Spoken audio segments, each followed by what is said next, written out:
লক্ষ্মী এলো ঘরে সিনেমাটা আসছে, অঙ্কুশ আর শুভশ্রী অভিনীত। রাজদা সেখানে তৈরি করেছেন সিনেমাটা। তো রাজদা নিশ্চয়ই বাংলার শাসন ব্যবস্থায় যিনি আছেন মাননীয় মমতা ব্যানার্জির দ্বারা বাংলার মহিলাদের কিভাবে রেখেছে সে সম্পূর্ণ এই সিনেমায় থাকার কথা। তো রাজদার কাছে আমার প্রশ্ন, সেই আরজিকর কাণ্ডটা আছে তো, দুর্গাপুর কাণ্ডটা আছে তো, মেদিনীপুরের মেডিকেল কলেজের কাণ্ডগুলো আছে তো, হাঁসখালির কাণ্ডটা আছে তো, সন্দেশখালির কাণ্ডটা নিশ্চয়ই আছে।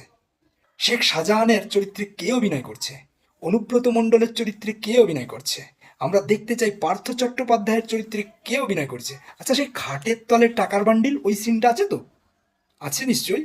আচ্ছা, রেশন দুর্নীতিতে জ্যোতিপ্রিয় মল্লিক, তার অভিনয়টা কে করছে। আচ্ছা, কয়লা বালি গরু পাচার এই সিনগুলো নিশ্চয়ই থাকবে। কি বলো রাজদা, নিশ্চয়ই থাকবে। আর বাংলার শিল্প, চপ শিল্প সব থেকে বিখ্যাত, ঝালমুড়ি শিল্প, সাইকেল রিপেয়ারিং শিল্প, কাশফুলের বালিশ শিল্প, এগুলো নিশ্চয়ই থাকবে। হ্যাঁ, কি বলো রাজদা?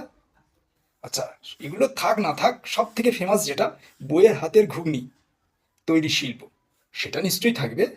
হ্যাঁ, চাকরি চুরির সিনটা নিশ্চয়ই থাকবে, বেকারদের এই যে আন্দোলনগুলো নিশ্চয়ই থাকবে।